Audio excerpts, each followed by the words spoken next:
Vamos então trabalhar no nosso controller. Primeira coisa que eu vou fazer aqui é utilizar o banco service e o retorno JSON erro, né? Então, banco service eu aponto para o banco service, retorno JSON erro aponto para o retorno JSON erro, tá?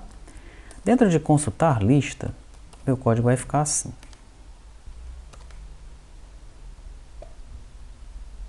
Aqui, ó. Tá? Esse aqui é o código anterior, né? Então, meu código vai ficar assim. Banco service ponto consultar lista, não é mais banco, banco service, né? Daí, olha, eu mando para lá o lista banco e o erro, tá? Então, eu espero que ele me mande aqui uma lista de bancos e um erro, tá? Sendo que, quando tudo der certo no banco service, eu mando a lista de banco e no erro eu mando nulo. Se alguma coisa der errado, na lista banco eu mando nulo e aí sim eu mando erro, tá bom? Então, voltando aqui, ó. Se esse erro for diferente de nulo, é porque no meu serviço ele entrou aqui, ó, no catch. Tá? Se não, se ele entrou aqui, ó, se deu tudo certo, o meu erro vai estar nulo. Tá? Então, nessa posição do result é a lista banco, nessa posição é o erro. Nessa posição é a lista banco, nessa posição é um erro. Né? Eu estou mandando esse carinha aqui para cá, ó. Tá certo? Muito bem. Se o erro for diferente de nulo, o que é que eu faço? Eu instancio um JSON erro. Como é que eu faço para instanciar um JSON erro? Eu instancio aqui um retorno JSON erro, olha, e passo para ele um objeto JSON.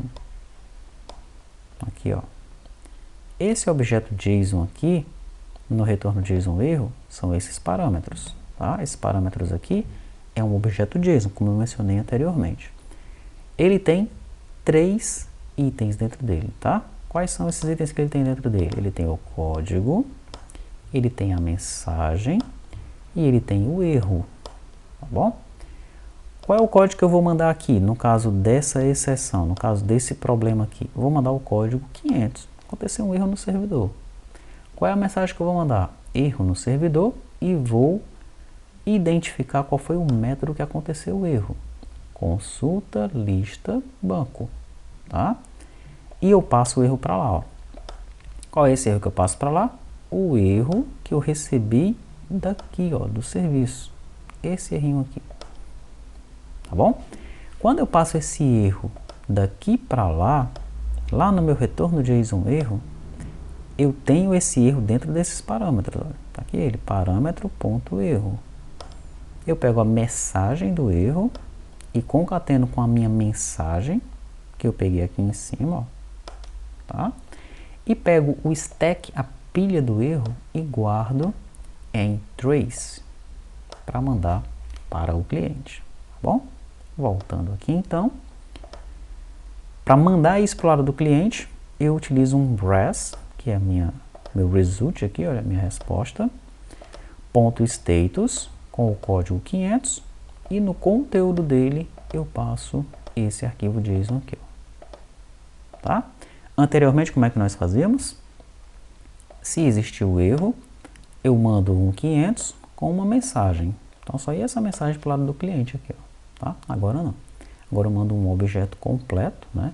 Dentro dos padrões que o nosso cliente espera. Todos os servidores têm que mandar esse mesmo objeto, para nós não termos que alterar o nosso cliente, tá bom?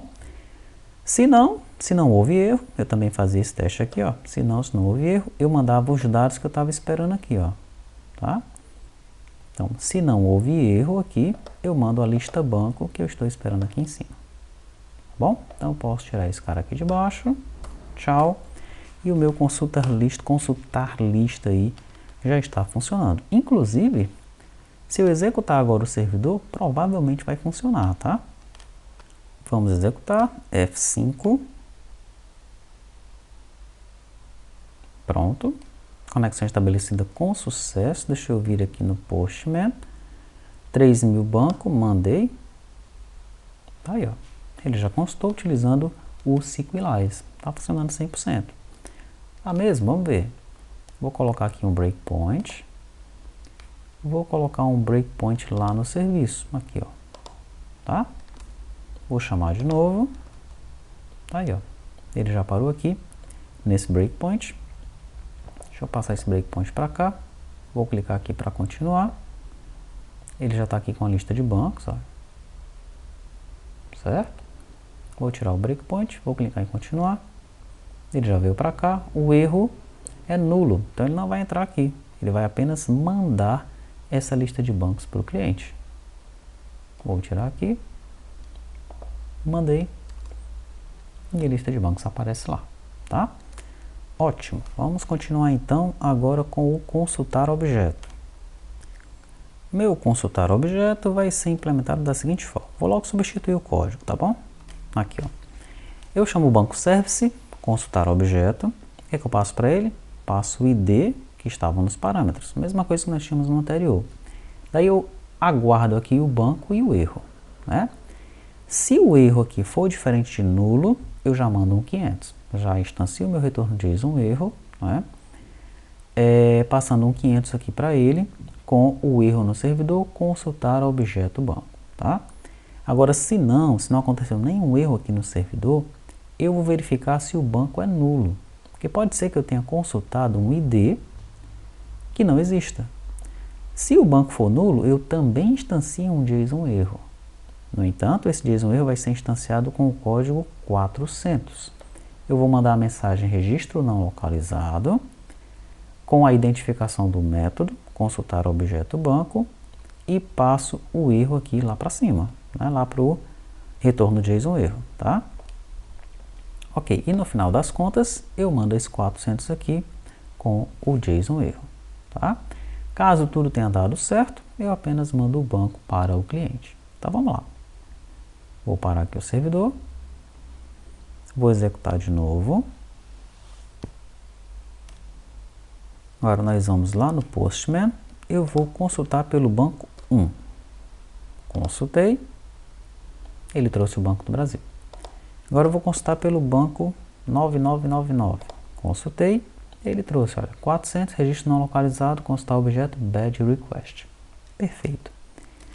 Agora, para você entender pelo menos essa parte do código aqui, ó, eu vou colocar um breakpoint dentro de retorno JSON erro. Bem aqui, ó, o breakpoint, tá? Aqui no banco controller, saiba que ele vai passar por aqui. Então, deixa eu colocar um breakpoint aqui também, tá bom? Na verdade, ele vai primeiro passar pelo JSON erro, porque esse meu breakpoint já está depois de onde eu instancio o JSON erro aqui, tá? Vamos lá de novo. Mandei.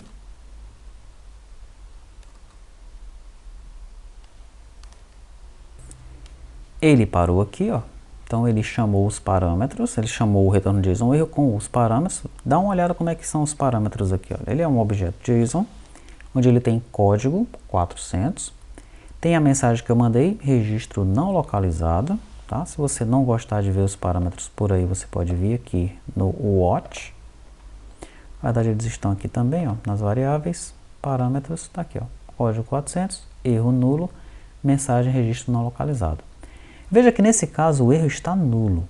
Por que o erro está nulo nesse caso? Porque aqui no banco controller aconteceu de ele não ocorrer nenhum tipo de erro no servidor, ele passou direto. Só que o banco aqui veio nulo. Por que esse banco veio nulo? Porque eu estou tentando achar por um ID que não existe. Então não tem erro aqui. Não erro no lado do servidor, né? Mas tem um erro de lógica. Tipo, por alguma razão, né, a aplicação mandou um ID de banco que não existe. Tá? Provavelmente isso não vai acontecer na nossa aplicação, no nosso cliente Flutter. Tá? Mas enfim, ele passou aqui pelo retorno de JSON erro e o erro está nulo. Como o erro está nulo, eu não tenho trace aqui, ó. Você vai observar, vou pressionar aqui para continuar o F10. Ele armazenou o status, que é o código do erro, 400. Ele armazenou na mensagem, em message, a mensagem do erro, que é registro não localizado, que eu mandei daqui, ó.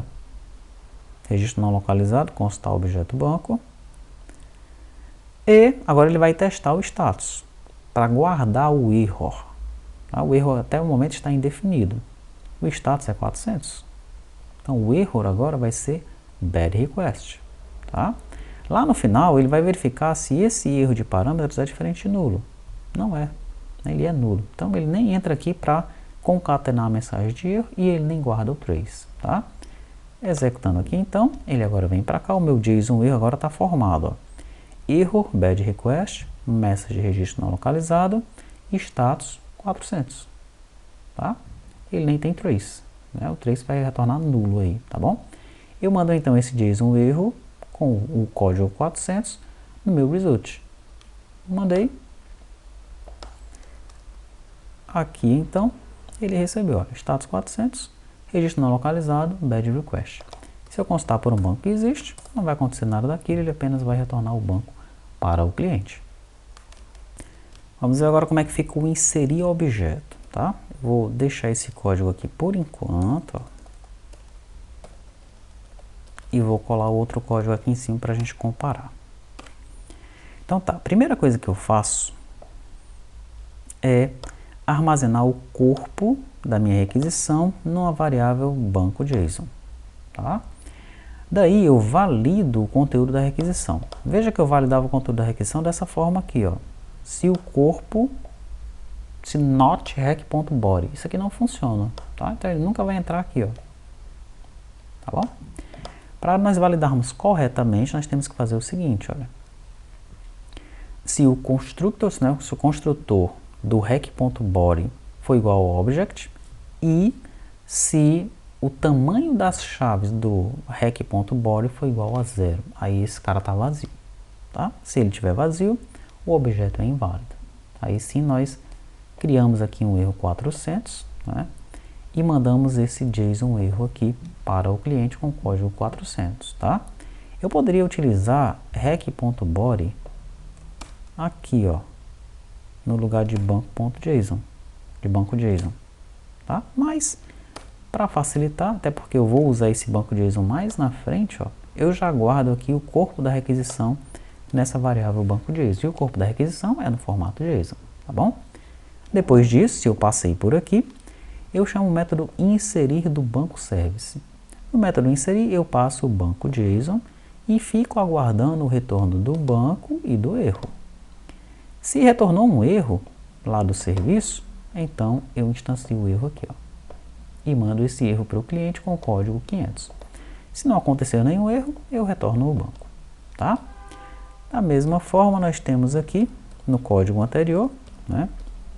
Nós guardávamos aqui, olha, o corpo numa variável banco, que nós agora estamos chamando de banco JSON, chamávamos o inserir, está bem parecido. Na verdade, aqui se acontecesse o erro, nós apenas mandávamos esse erro genérico aqui com uma mensagem, tá? Então ia descer um objeto JSON com mensagem, com o atributo mensagem lá. Agora nós estamos descendo um objeto JSON mais completo, tá? Então eu posso tirar esse cara daqui e nós deixamos aqui apenas o nosso código mais recente. Pressionar o Shift F para ele dar uma arrumada. Pronto, já está arrumado. Tá tudo certo aí então. Vamos para o método alterar. A maior alteração que vai ter no método alterar é porque anteriormente nós mandávamos o ID, vinha um ID, né, como um parâmetro, tá? E agora não está vindo mais esse ID, nós não vamos utilizar esse ID, tá bom? Então deixa eu tirar isso aqui, todo esse método alterar, vou excluir e vou colar o novo método alterar aqui agora, tá? Colei, vou explicar para você agora como é que ele funciona. Primeira coisa que eu faço aqui em cima, ó, é idêntico ao que tem no método inserir, ó. Tá? Eu armazeno o corpo da requisição no banco JSON, e verifico se é ok, se não está vazio. Se estiver vazio, eu retorno um bad request. Se não estiver vazio, ele passa direto e vem para cá. Daí eu vou validar o ID que veio. Tá? Esse banco JSON que eu guardei aqui, ele deve ter um ID. Eu vou utilizar esse ID para alterar o objeto. Tá? Se esse ID estiver nulo, eu mando de novo um 400, bad request, objeto inválido, tá bom? Então, duas validações antes de eu passar para frente. Se ele passar disso daí, eu agora consulto o objeto, utilizando o ID que veio no banco JSON, tá bom? Quando eu consulto o objeto, eu espero um banco e um erro. Se veio o erro, eu retorno o erro 500. Se não, eu verifico se o objeto existe, ó. Tá? Se o objeto for nulo, eu retorno 400. Objeto com ID inválido. Se finalmente ele passar de tudo isso daqui, esse objeto existe. Agora sim eu posso alterar. Né? Eu chamo o banco service.alterar, passando o banco JSON e esperando aqui a quantidade de registros atualizados e o erro. Se aconteceu algum erro, eu retorno 500. Se não, nesse momento eu estou retornando o mesmo banco JSON aqui, ó, tá? Porque foi o objeto que foi alterado. Eu poderia retornar a quantidade de registros atualizados, mas no momento nós não estamos trabalhando com isso no lado do cliente. Então esses registros atualizados aqui, ele nem está sendo utilizado, tá? Nós estamos trazendo ele para cá, ele não está sendo mandado para o lado do cliente, nós não estamos utilizando ele lá, e nem estamos utilizando ele aqui por enquanto. Mas pode ser que ele seja necessário mais na frente, em outras classes, por exemplo, tá bom? Ok, finalmente eu tenho o método excluir. Método excluir é mais simples, né? Eu recebo um parâmetro, chamo o método excluir lá do serviço, então deixa eu tirar isso aqui e colocar a implementação do método novo aqui para você ver. Aqui está, então pronto. Do banco service eu chamo o excluir, passando o ID como parâmetro que veio na requisição e aguardo registros atualizados e o erro. Se veio o erro, mando um 500 para o lado do servidor. Se não, mando um 200, só um 200 mesmo, tá? Dizendo que deu tudo certo, deu ok, tá bom? Ok, vamos executar esse servidor, deixa eu parar ele aqui e agora vamos testar, né? Vou pressionar F5 para executar. Prontinho, já está conectado. Então a primeira coisa, vamos pegar um banco de novo, banco 2, tá aí ele. Vamos pegar a lista de bancos. Tá aí a lista de bancos. Vamos agora inserir um banco. Deixa eu ver aqui se eu tenho algum banco pronto para inserir. Tenho. Vamos inserir o banco... deixa eu ver como é que está meu banco de dados aqui. Eu tenho até o banco 161, então está no padrão aqui, nos meus dados, né? Seria o banco 999, banco 999, 999, tá? Vou mandar. Mandei, ele seria com o ID 182. Tá aí, ó, 182, banco 999. Agora eu vou pedir para alterar esse banco. Alterar para 998. Para alterar vai ser um put, não vou passar o ID aqui, ó, tá? Mandei. Opa, deu um problema aí, vamos ver o que foi.